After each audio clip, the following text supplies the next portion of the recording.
Before we get started, make sure to subscribe to the channel and like this video. That way, you'll always stay connected to our stories and never miss the next adventure. Look, nobody ever accused Jenna of being the sharpest tool in the shed when she was running on 3 hours of sleep and 6 cups of coffee that tasted like recycled engine coolant. And right now, at this exact moment in her spectacularly ill-advised life, she was operating on even less than that. 2 hours of sleep. 2. And one of those hours didn't even count, because she'd spent it wedged inside a ventilation shaft, wrench in hand, listening to the ship's environmental systems wheeze like an asthmatic accordion. The Crimson Horizons was a beautiful ship, sure. State-of-the-art interstellar vessel, pride of the Galactic Coalition fleet, home to over 300 crew members from 20 different species. Absolutely gorgeous. Also, apparently held together with duct tape, prayers, and the desperate hopes of one extremely exhausted human maintenance technician who was seriously reconsidering her career choices. Jenna stumbled through the corridor on Deck 9, her vision doing that fun thing where it got a little swimmy around the edges. Her uniform was covered in grease stains, her hair had escaped its ponytail about 6 hours ago, and she was pretty sure there was a smudge of hydraulic fluid on her cheek that she'd been too tired to wipe off. She just needed 5 minutes, maybe 10. Just a quick power nap somewhere quiet, somewhere out of the way, and then she could get back to fixing whatever had decided to break next. The cooling systems were finally stable. The air recyclers were humming along nicely, and for the first time in 36 hours, nothing was actively on fire. Small victories. The corridor lights were dimmed for night cycle, which was the ship's polite way of pretending that space had a concept of day and night. Most of the crew was either asleep or on essential duty rotations. Perfect. Jenna could find a quiet corner, catch a few minutes of sleep, and nobody would even know she'd violated approximately 6 different regulations about sleeping on duty. She spotted a door marked with symbols she was too tired to translate. Storage bay, probably. Or maybe a maintenance closet. Did it matter? It was a door. It presumably led to a room. And that room probably had a floor she could collapse on. Good enough. Jenna keyed the access panel, and the door slid open with a soft hiss. The room beyond was dark, lit only by the faint bioluminescent strips along the baseboards, standard emergency lighting. She could make out some shapes in the gloom, what looked like padded surfaces, maybe some equipment crates. Perfect. She staggered inside, letting the door close behind her. The room was warm, which was unusual for a storage bay, but absolutely wonderful for someone who'd been freezing in the ventilation shafts for the past 6 hours. It smelled weird, though, sort of musky and organic, with an underlying scent that reminded her of the big cats she'd seen once at a conservation center back on Earth. Probably some alien cargo. The Crimson Horizons was always transporting something weird. Jenna found a padded wall section. Nice and soft. Someone had splurged on the cushioning in here and slumped against it. She'd just close her eyes for a few minutes. Just a quick rest. Nobody would even notice she was gone. She was asleep before she finished that thought.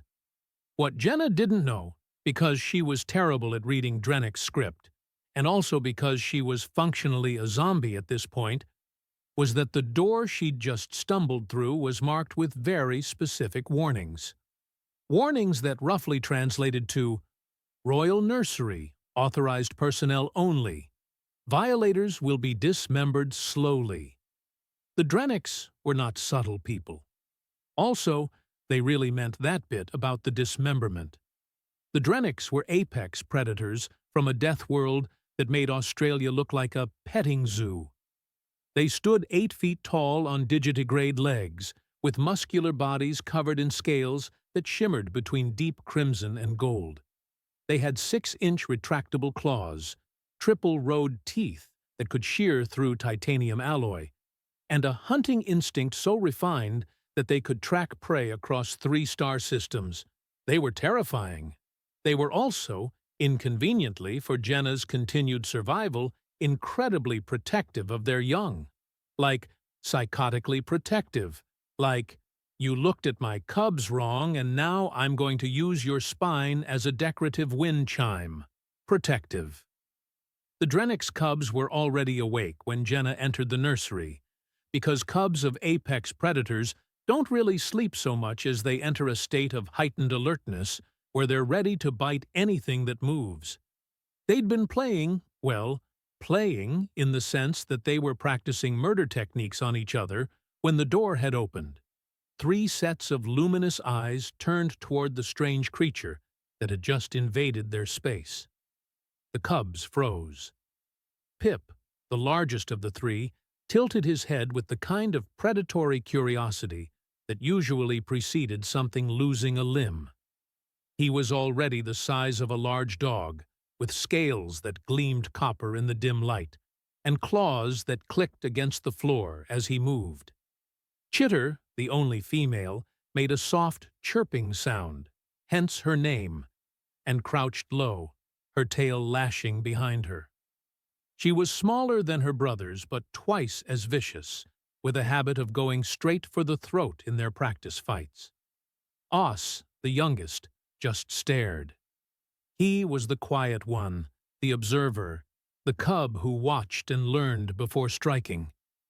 His scales were darker than his siblings, almost bronze, and his eyes tracked every tiny movement. The strange creature stumbled against the wall and slid down into a sitting position.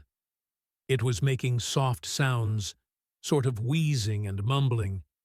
Its outer covering was strange, not scales, not fur, but some kind of artificial layer that smelled like metal and chemicals. And something else, something oddly sweet. The cubs had never seen a human before. Humans weren't common on Drennick's vessels, mostly because the Drennicks had a reputation for eating things that annoyed them, and humans had a reputation for being extremely annoying. But the Crimson Horizons was a coalition ship, which meant they had to tolerate other species. Tolerate. Not necessarily refrain from eating.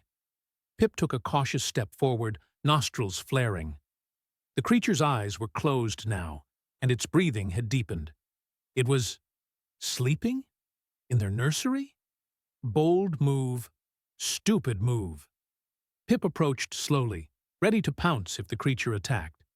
He got within 3 feet and sniffed carefully. The scent was strange, but not threatening.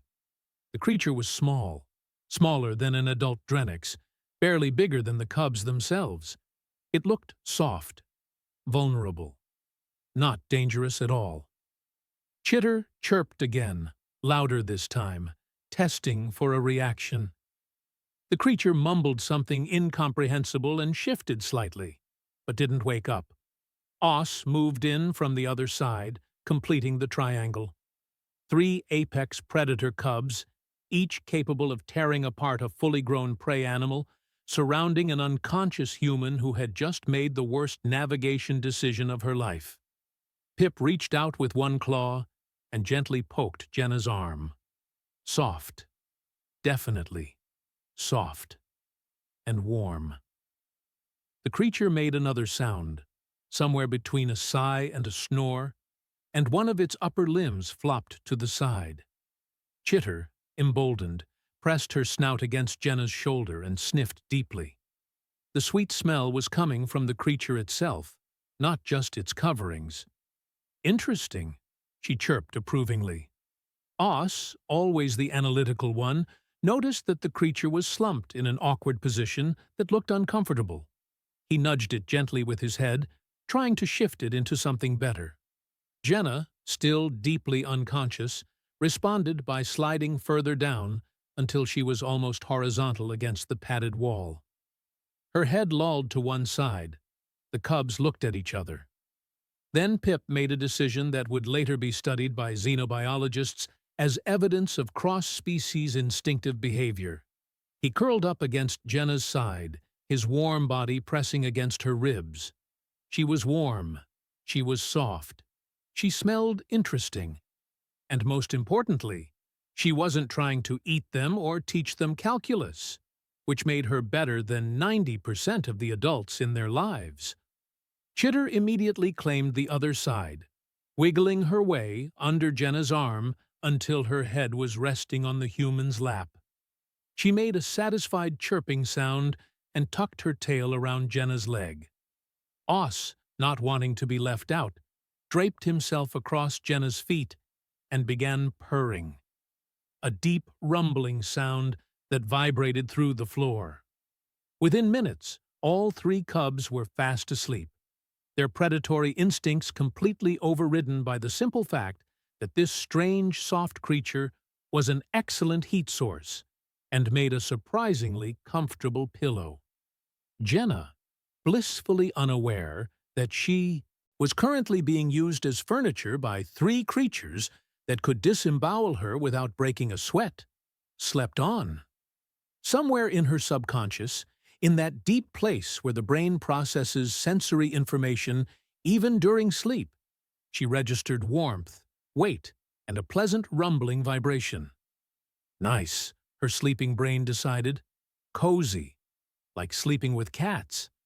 If only she knew. The nursery settled into peaceful silence, broken only by the gentle sounds of breathing. One human, three cubs, and the soft purring that filled the air like a contented engine. It was, objectively speaking, adorable. It was also, objectively speaking, a catastrophic violation of about 19 different safety protocols, 6 cultural laws, and at least 3 intergalactic treaties regarding the handling of protected juvenile predators. But nobody knew that yet. The trouble, as it always does, would arrive in about 30 minutes. And when it did, it would arrive in the form of 6 elite Drenix Royal Guards who were about to have the most emotionally confusing experience of their entire military careers. The Royal Guard rotation schedule was sacred, immutable, and absolutely non-negotiable. Every 6 hours, a fresh detail of elite Drenix warriors would sweep through the nursery, verify the cubs were alive and unharmed, and report back to the matriarch that her offspring remained the most protected creatures in 3-star systems. It was supposed to be routine. Shorn had been doing this job for 8 cycles now, and he prided himself on never being surprised. He'd fought in the border wars, survived 3 assassination attempts, and once killed a boarding party of 12 pirates using only his claws and a very strategic use of a loading bay door. He was a professional. Nothing rattled him. That confidence lasted exactly 3 seconds after the nursery door opened. "Status check. Standard sweep," Shorn announced as he entered, his voice carrying the tone of someone who'd said the same words 1,000 times. Behind him, his team filed in with practiced efficiency. Fell and Gorham taking the left flank, Chas and Lorth covering the right, Myrn watching their 6. The nursery was quiet, dimly lit. Everything seemed normal. Then Shorn's eyes adjusted to the low light, and his brain tried very hard to process what it was seeing while simultaneously rejecting the information as clearly impossible. There was a human in the nursery. Not just in the nursery. Sleeping in the nursery. With the cubs. The cubs were draped over the human like she was some kind of bizarre furniture arrangement. Pip's head was resting on the human's torso. Chitter was tucked under her arm, and Os was sprawled across her legs, all 3 of them purring loud enough to rattle the wall panels. Shorn's hand went to his weapon automatically, his combat training screaming at him that there was a threat, an intruder, an unauthorized presence within striking distance of the matriarch's children. Behind him, he heard the distinctive sound of 5 other guards drawing weapons and shifting into combat formation. Contact! Fell hissed, his voice tight with controlled fury. Unknown species, in direct physical contact with the royal cubs. How did it get past the security grid? Gorham growled, his claws extending with an audible snick. Shas was already moving to flank, her movements silent and deadly. Permission to eliminate the threat, sir? Shorn opened his mouth to give the order, because that's what you did when something was touching the cubs. You eliminated it immediately and asked questions never. But something stopped him. The cubs were purring, not hissing, not alarmed, not in distress. Purring. Pip's tail was doing that lazy swish-swish thing he only did when he was completely relaxed. Chitter had her paws tucked up in that position she used when she felt safe. Os was actively drooling on the intruder's leg. "Hold," Shorn said quietly, his hand still on his weapon, but not drawing it. "Nobody moves." "Sir?" Mern's voice held a note of disbelief. "Protocol states." "I know what protocol states," Shorn interrupted, his eyes never leaving the scene before him. "Protocol also states we don't disturb the cubs unless absolutely necessary. Look at them." The team looked. The cubs were more relaxed than they'd been in weeks. Usually, the little terrors were bouncing off the walls, practicing their hunting pounces on each other, or trying to eat the furniture. Now they looked like someone had drugged them with tranquilizers and contentment. "What is that thing?" Lorth whispered, his weapon still trained on the sleeping human. "Human!" Shorn replied, his tactical database finally providing useful information. "Species classification. Persistence predator. Pack bonding tendencies. Originally from a Class 3 death world called Earth." "It looks soft," Fell observed, his tone suggesting this was a personal failing on the human's part. "It is soft," Gorham added. "Look at it. No scales, no natural armor, no visible weapons. How is it even alive?" The human, Jenna, though they had no way of knowing her name, mumbled something in her sleep and shifted slightly. Her hand moved, settling on top of Pip's head, fingers unconsciously scratching behind the cub's ear ridge. Pip's purring increased in volume, his eyes squeezing shut in obvious bliss. Shorn felt something very strange happening in his chest. Something uncomfortable. Something that felt suspiciously like his hardwired parental instincts were misfiring in ways that made absolutely no sense. The human was scratching Pip's ear ridge, that specific spot that cubs loved but couldn't reach themselves. That spot that parents groomed as a bonding behavior. The human was performing a Drennick's parental care ritual in her sleep, without any possible way of knowing that's what she was doing. "Oh no," Fell said softly, and Shorn realized with horror that Fell's voice was doing that thing. That wavering thing that meant emotions were happening. "Stay focused," Shorn ordered, but his own voice wasn't as steady as he'd like. Chitter made a small chirping sound and nuzzled deeper into the human's side. The human responded by tucking her arm more securely around the cub, creating a protective cocoon without ever waking up. Shas made a sound that was definitely not regulation. It was high-pitched and strained, the kind of sound that Drennick's made when they were fighting their own biology. "She's protecting them," Shas whispered, her weapon lowering slightly. "Look at her posture. She's guarding them." "She doesn't even know she's doing it," Mern added, her voice tight. "It's instinct. She's treating them like they're her own cubs." Shorn's tactical brain was at war with his biological imperatives, and the biology was winning. This human had somehow stumbled into the most protected location on the entire ship, fallen asleep with the matriarch's offspring, and the cubs had accepted her completely. Not just accepted, they trusted her. Trust was everything in Drennick's culture. cubs didn't trust easily. They were born paranoid, born suspicious, born ready to fight anything that came too close. The fact that they were sleeping this peacefully meant their instincts had evaluated this strange, soft creature and decided she was safe. Pack, family, clutch kin, and if the cubs trusted her, then— "Oh no," Shorn said, echoing Fell's earlier sentiment, and felt his own eyes beginning to water. Drennics didn't cry often. They were apex predators, warriors, survivors of a world where showing weakness meant death. But they had one trigger that could override everything else: overwhelming protective instinct.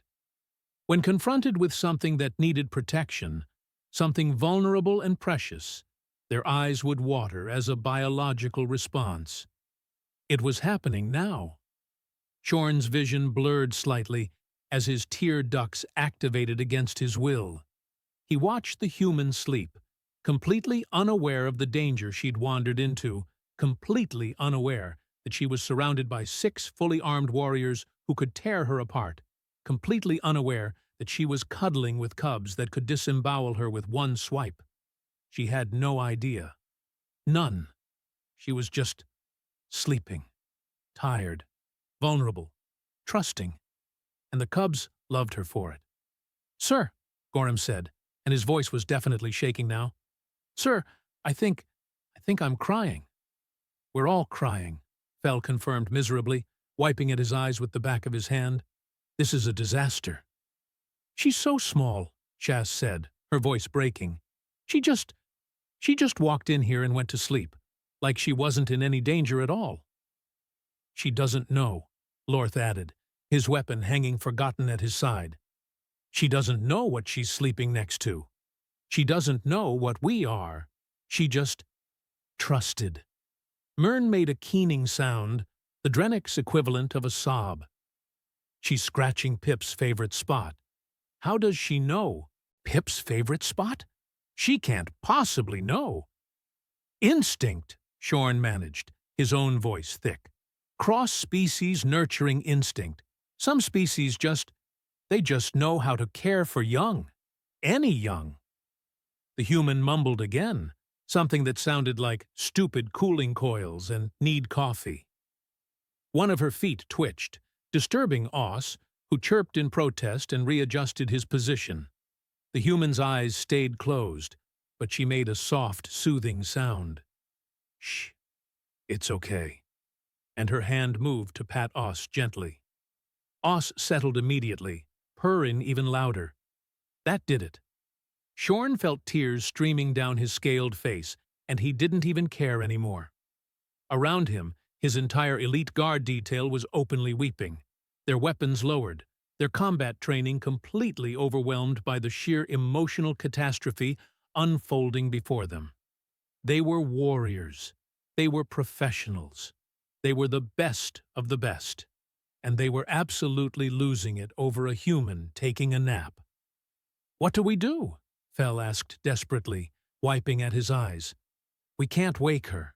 We can't disturb the cubs, but we can't just leave her here." "We stay," Shorn decided, his voice firm despite the tears. "We stand guard. We protect her while she sleeps.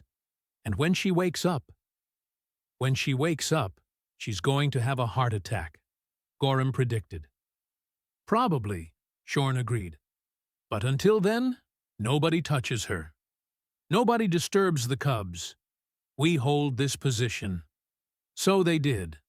6 elite Drennick's royal guards, each one a veteran warrior, each one trained to kill without hesitation, stood in perfect formation around a sleeping human and 3 cubs. Their weapons were drawn, their eyes were streaming, and they maintained absolute silence because the cubs were sleeping. And you didn't wake sleeping cubs. It was the most ridiculous thing Shorn had ever done in his entire military career. It was also, somehow, the most important. Time did that weird thing where it simultaneously crawled and sprinted. 30 minutes passed. Then 45. The guards stood in their positions like statues, watching the impossible scene before them with streaming eyes and clenched jaws. Jenna shifted in her sleep, her head tilting to one side, and a small sound escaped her lips. Something between a sigh and a mumble. It sounded like, "Why is everything broken?" but muffled by exhaustion and dreams of functioning machinery. Pip's ear twitched at the sound. His eyes opened slightly, those luminous amber eyes focusing on the human's face, with lazy contentment. Then he did something that made Fell actually choke on his own tears. Pip nuzzled Jenna's neck, gentle as a kitten, and made a soft chirping sound of pure affection. "I can't," Fell whispered, his voice strangled. "I literally cannot handle this. Sir, permission to leave before I have a complete emotional breakdown?" "Denied," Shorn replied, his own voice rough. "We all suffer together." "This is worse than combat," Gorham muttered, wiping at his face again. The tears just kept coming, his biology refusing to let him stop. "I've been shot at. I've been stabbed. I've fought off boarding parties. This is worse than all of that combined." Shas made a sound that might have been agreement, or might have been another sob. It was hard to tell at this point. She doesn't even know. She has no idea that Pip could take her head off with one bite. She's just sleeping, like she's safe. "She is safe," Myrn said fiercely, her grip tightening on her weapon. "Nothing is getting past us to hurt her. Nothing." "We're supposed to protect the cubs," Lorth pointed out, though his own voice was thick with emotion. "Not random humans who wander into the nursery." "She's not random anymore," Shorn said quietly, watching as Chitter adjusted her position, pressing even closer to Jenna's side. "The cubs claimed her. That makes her ours, too." The weight of that statement settled over the team. In Drennick's culture, when cubs accepted someone into their space, when they showed this level of trust and affection, it meant something. It meant everything. Jenna mumbled again, louder this time. Her hand moved, fingers trailing along Pip's spine in a gentle stroking motion that made the cub's purring intensify to jackhammer levels. "She's petting him," Shas said unnecessarily, her voice cracking. "She's petting the matriarch's firstborn like he's a domesticated companion animal." "And he loves it," Gorham added, sounding personally betrayed by this fact. "Look at him. He's completely shameless." Pip was indeed being shameless. His eyes were closed again, his mouth slightly open in an expression of blissful contentment, his tail doing lazy figure eights in the air. If he could have melted into a puddle, he would have. Oss, not to be outdone, stretched out across Jenna's legs and yawned, displaying rows of needle-sharp teeth that could shred metal. Then he tucked his head down and went back to sleep, using her shin as a pillow.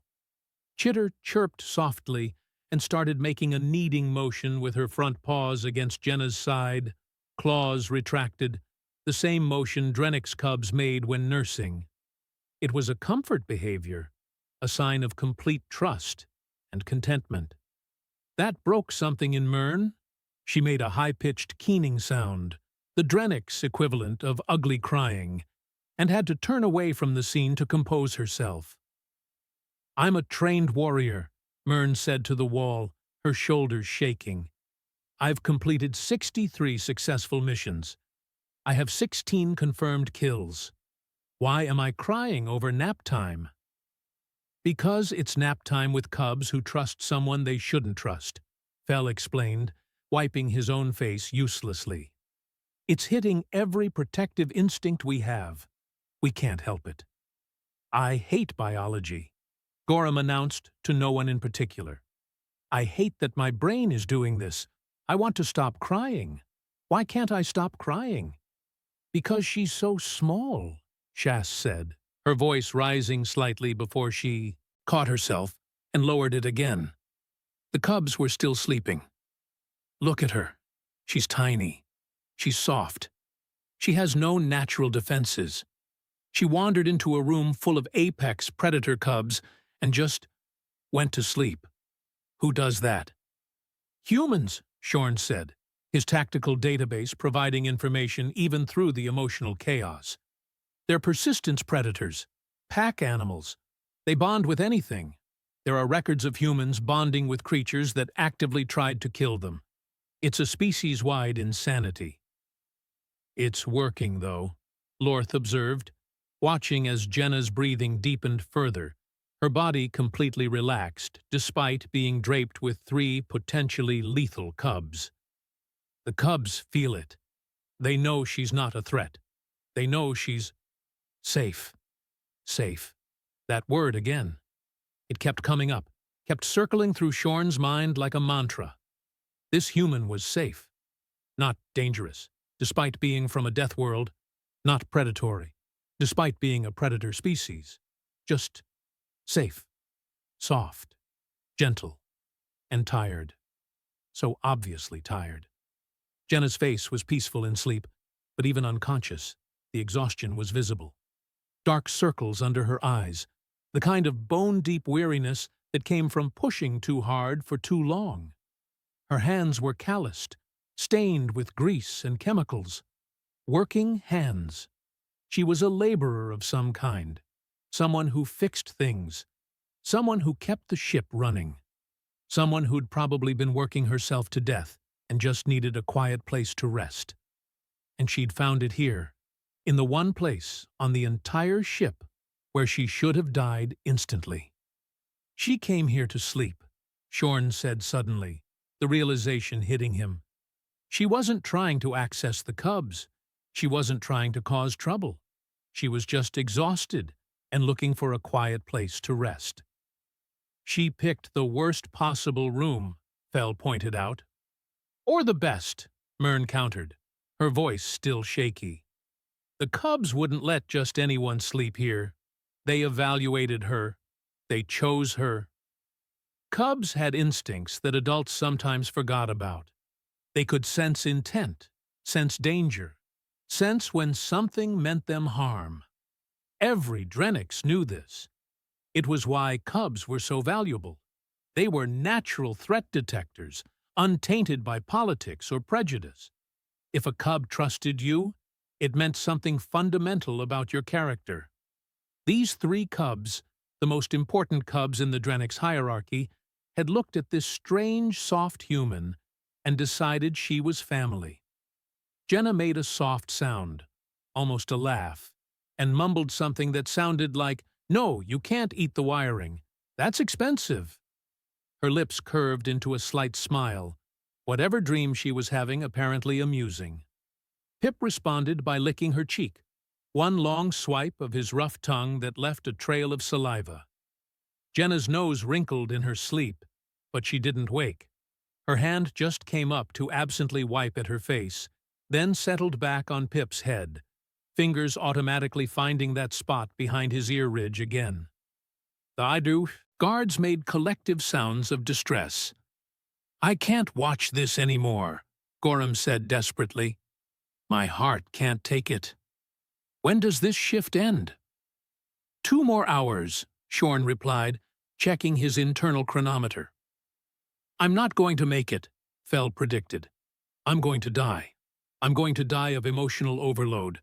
And they're going to find my body here, and the official report will say, 'Killed by cuteness,' and I'll never live it down."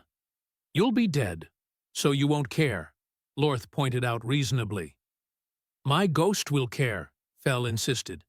"My ghost will be so embarrassed." Shas laughed, a slightly hysterical sound that she quickly muffled. "We're elite warriors having a breakdown over a human and some cubs. This is ridiculous." "This is life now," Shorn corrected. "This is our reality. We stand here, we cry, and we protect both the cubs and their new weird soft sister until someone with more authority than us decides what to do about this situation." "Should we contact the matriarch?" Myrn asked hesitantly. The team went silent. That was the question, wasn't it? Protocol said yes, absolutely. Inform the matriarch immediately that there was an intruder in the nursery. Protocol was very clear about that, but Protocol didn't account for the intruder being harmless, exhausted, and currently serving as furniture for 3 blissfully content cubs. Not yet, Shorn decided. We wait until the human wakes up naturally. We assess the situation then. No need to panic the matriarch over something that might resolve itself. It was a gamble, a huge gamble. If the matriarch found out they'd delayed reporting this, there would be consequences. But if they reported it now, the matriarch would come in full combat mode, and that would disturb the cubs. And the cubs were sleeping so peacefully, and the human was so clearly exhausted, and Shorn's reasoning was a mess. He knew it was a mess, but he couldn't bring himself to disrupt this scene, couldn't bear to be the one who ended whatever strange magic was happening in this nursery. So they waited. 6 guards, still crying, still armed, still standing watch over the most bizarre nap time in the history of interstellar relations. And in the center of it all, Jenna slept on, completely unaware that she'd accidentally become the emotional center of an elite military unit's complete psychological breakdown. Jenna woke up the way she always did after an unplanned nap, confused, disoriented, and with absolutely no idea where she was or what year it was. Her brain did that fun thing where it tried to reboot and failed halfway through, leaving her staring blankly into space while her consciousness slowly reassembled itself. Warm? She was warm. That was the first coherent thought. Really warm. And there was weight on her, which was weird because she didn't remember getting under a blanket. Also, something was breathing on her neck. Hot, humid breath that smelled distinctly organic and slightly meaty. Jenna's eyes opened slowly, her vision blurry and unfocused. She blinked a few times, trying to clear the sleep fog from her brain. Then her vision cleared. The first thing she saw was Pip's face, approximately 6 inches from her own. Luminous amber eyes stared at her with curious intensity from a scaled face full of very large, very sharp teeth. Jenna's brain, still not fully online, processed this information at the speed of cold molasses. "That's a big lizard," her brain observed helpfully. "That's a really big lizard. That's a big lizard with teeth. Those are some impressive teeth. Why are their teeth so close to my face?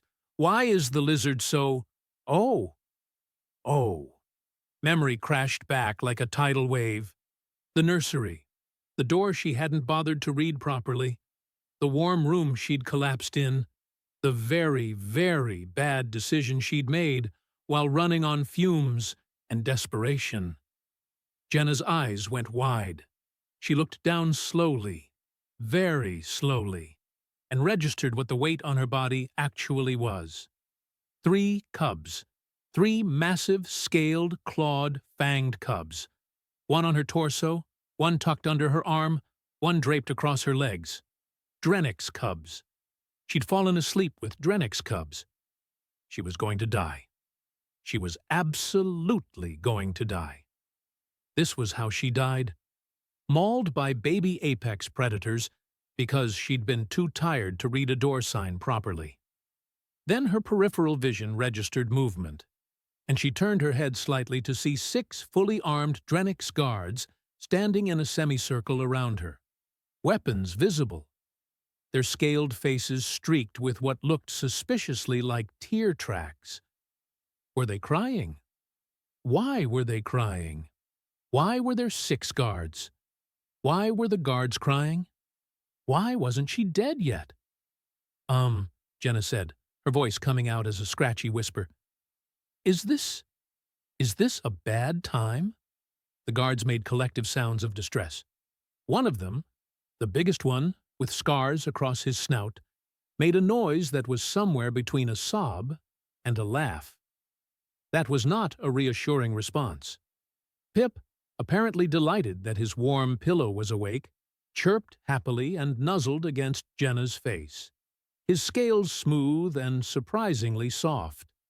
Chitter made a trilling sound and squeezed closer to Jenna's side, her tail wrapping more securely around the human's arm. Os just yawned, displaying a truly impressive array of teeth, and went back to sleep on her legs. "Please don't move," the scarred guard said, his voice thick with emotion. "Please, just stay calm." Jenna was intimately familiar with the phrase, "stay calm," and in her experience, it was never followed by anything good. Stay calm while we evacuate the station. Stay calm while we vent the atmosphere. Stay calm while we explain how you violated several laws and are probably going to jail. "I can explain," Jenna said quickly, which was a lie because she absolutely could not explain this in any way that made sense. "I was tired. Really tired. I've been awake for like 36 hours fixing the cooling systems, and I just needed a place to sleep. And I found this room, and it was dark, and I didn't read the sign properly, and I swear I didn't know this was the nursery, and I definitely didn't know there were cubs in here, and I'm sorry. I'm so sorry. Please don't eat me." The words tumbled out in a rush, fueled by panic and the very real awareness that she was surrounded by creatures that could end her life with minimal effort. "Nobody's going to eat you," another guard said, smaller, with darker scales. His voice was shaking. We're just... You were sleeping. With the cubs, and they like you. They really like you," a female guard added, sounding personally devastated by this fact. "Look at them. They're purring." Jenna listened. Sure enough, there was a deep rumbling vibration coming from all 3 cubs, a sound that she could feel through her entire body. They were purring. The baby apex predators were purring. At her. Because of her. "I don't understand," Jenna said weakly. "Shouldn't they be trying to kill me? Isn't that what Drennick's cubs do? Aren't you supposed to be dismembering me right now?" "That's what should be happening," the scarred guard agreed, wiping at his face. "That's what protocol says should happen. But the cubs decided differently. They decided you were safe. They decided you were...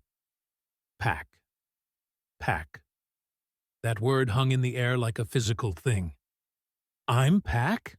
Jenna repeated, her brain still struggling to process this information. "I'm pack with the cubs? Is that good? That sounds like it might be good. Or is it bad? I can't tell if this is a good thing or a very bad thing." "It's unprecedented," another guard said. "Drennick's cubs don't accept outsiders. They don't trust other species. But you..."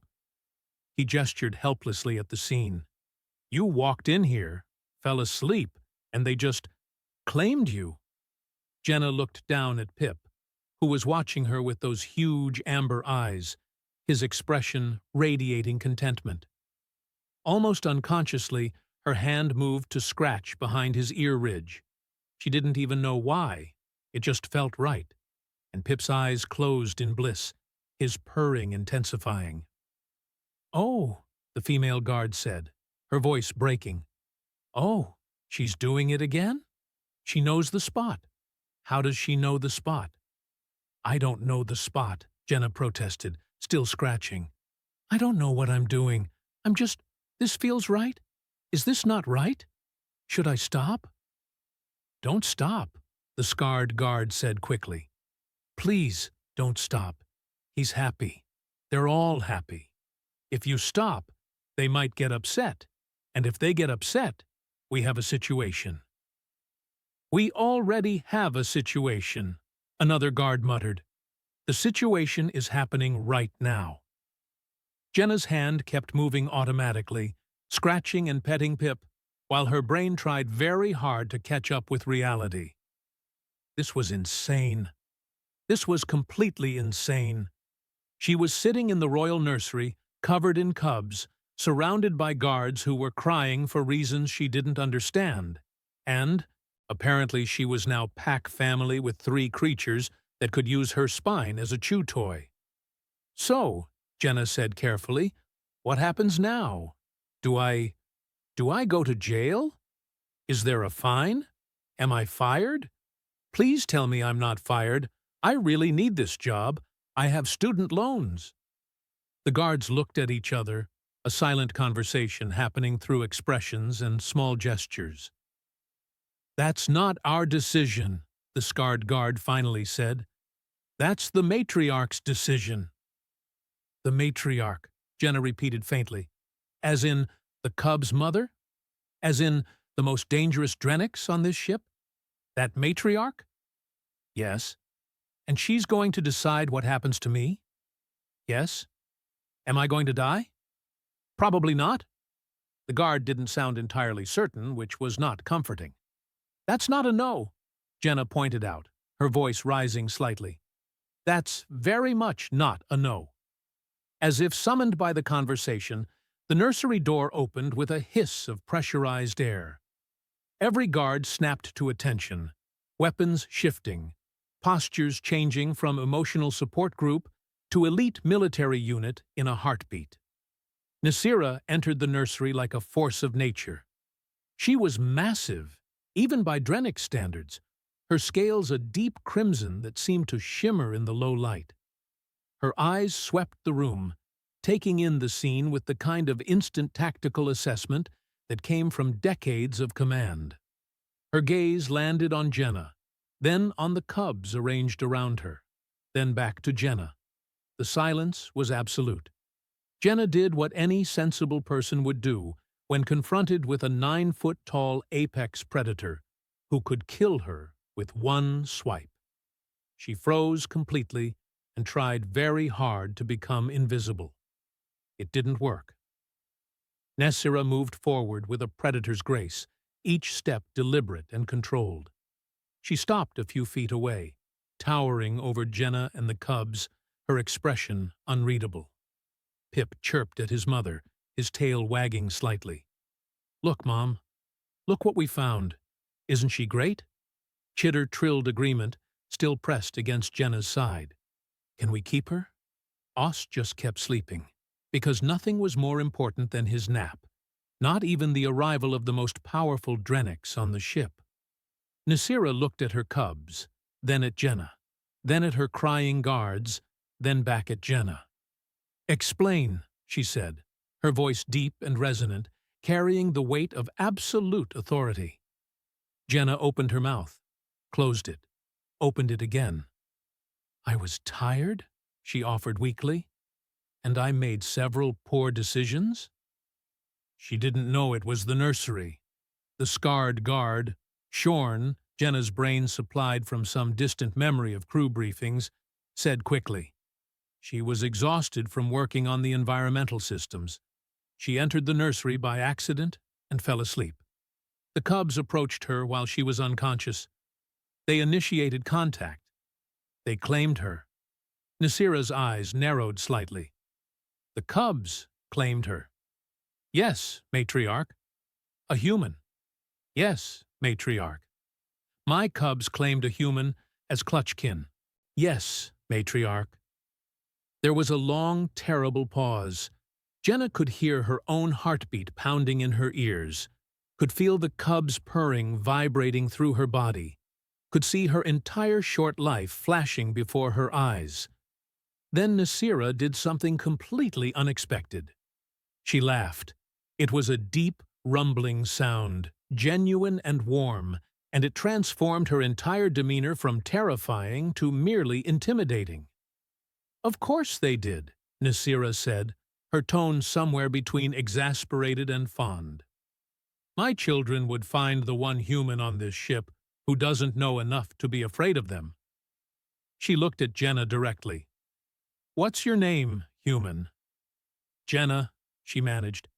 "Just Jenna. No last name needed. Very simple, very forgettable." "Jenna," Nasira repeated, tasting the name. "You broke into my nursery, fell asleep with my cubs, and somehow survived the experience. Do you know what that means? That I'm incredibly lucky? Jenna guessed. That you're family now, Nasira corrected. Drennick's law is clear. When cubs of the royal line accept someone as pack, that bond is sacred. You are clutch kin now. You are under my protection, under my authority, and under my family's care. Jenna blinked. What? Your family, Nasira repeated, as if this was the most obvious thing in the world. The cubs chose you. That's final. Anyone who threatens you threatens them. Anyone who harms you answers to me. She paused, her expression softening slightly. Also, you're fired from maintenance. What? Jenna's voice cracked. But I need... You're fired from maintenance, Nasira continued, because you're reassigned. Effective immediately. You're the cub's companion. You'll sleep here, eat here, and help raise them. They clearly need you. Jenna looked down at the three cubs, who were watching this conversation with interest, their purring never stopping. She looked at the guards, who were all nodding like this made perfect sense. She looked back at Nasira, who was regarding her with the kind of expression a parent gave to their child's new best friend, welcoming, protective, and slightly amused. I accidentally became a nanny, Jenna said slowly, by taking a nap. Yes, Nasira confirmed. That's the most human thing I've ever heard, Shorn muttered, and several guards made sounds of agreement. Jenna felt something bubble up in her chest. Hysteria, maybe, or relief, or just the sheer absurdity of the situation. She'd walked into the wrong room, fallen asleep, and somehow ended up with diplomatic immunity and a job promotion through the power of exhaustion and poor life choices. Okay, she said finally, her hand still absently petting Pip. Okay, I can work with this. Do I get hazard pay? Nasira's laugh echoed through the nursery, warm and genuine, and somehow, impossibly, Jenna realized she was going to be fine. Weird, definitely. Probably never boring, but fine.